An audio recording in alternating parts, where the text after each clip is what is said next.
shoes. They have so much He is a brave man. Thank you, Matt. This morning on Today's Style, you love the way they look, but you hate the way they feel. When it comes to high heels, how high is too high?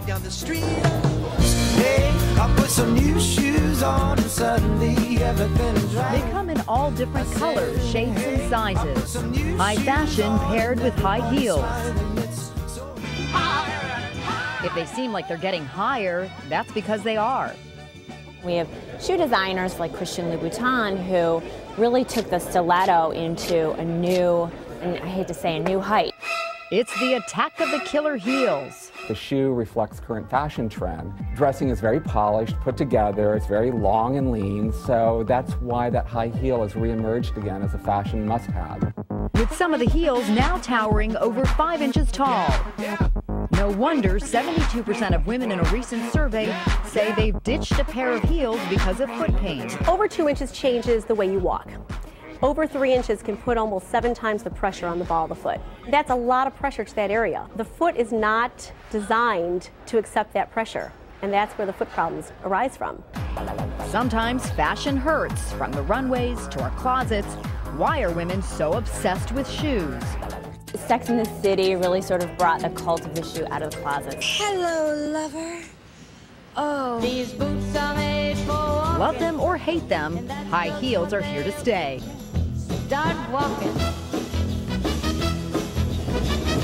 Dr. Suzanne Levine is a podiatric surgeon here in New York City. Dr. Levine, good morning. Good morning. As we heard, heels are getting up to about 5-6 inches high. Now, how high is too high? There's no such thing as too high. These are challenging times, as you can see. The heels are extending to 6 inches.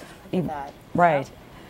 And what else can you put on that makes you look 10 pounds thinner, feel so terrific immediately? But that is going to take, I mean, that's going to have a huge take a lot of effort. It's going to really hurt you. Absolutely. And when you take a look at the other extreme, you're getting a lot flatter too. Flats are getting very, very flat to the point where there's no arch support. So is that doing some damage too? Certainly. There's no cushioning under the balls of the foot. The arch is actually collapsing and you end up with knee problems, hip problems, back problems. So even though you're thinking you're doing something good for yourself by putting on a pair of flats, it's not necessarily the case. It isn't. Moderation's the key. Either end of the spectrum will cause problems. So too high, you'll end up with lateral ankle sprain, back pain, and too low, you'll end up with injuries as well. Women are not going to give up their heels, though, but there isn't really, you don't have to sacrifice style for comfort because you can do some things in moderation, right? Everything in moderation. Everything in moderation. And we have some great exercises, picking up marbles. So first exercise your feet, you say. Right, because you have 38 little muscles in the feet and we're cramming them into shoes. So what you want to do is pick up some marbles,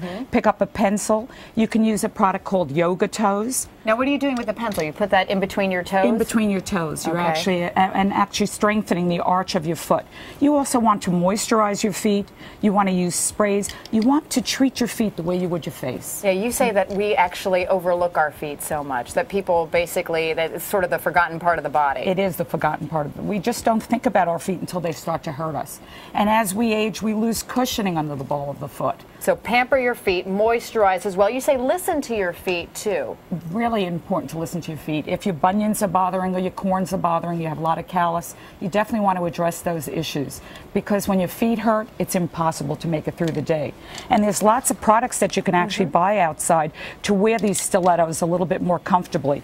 The cushions, you can see that Dr. Scholl's has some products. You also have other people now that are making different varying cushions, different heights, so that you can cushion the bottom of the foot. So take the necessary preventative measures to try to prevent further problems through your feet. Right, because you don't want that burning under the ball of the foot, and that's most important. People are even going through extremes now of injecting cushioning under the ball of the foot. Really? Doctors are being trained to put Restylane sculpture and fat under the ball of the foot. And foot pain is not common. I mean, it's not something that you should be having, right? You should not be having foot pain, and if you do, clearly it's a sign that something is wrong. You may have injured your foot, you may have a stress fracture, you may have a pre-existing condition that should be addressed. So see your doctor if you have foot pain. Take care of it now. Dr. Suzanne Levine, thank you. And now let's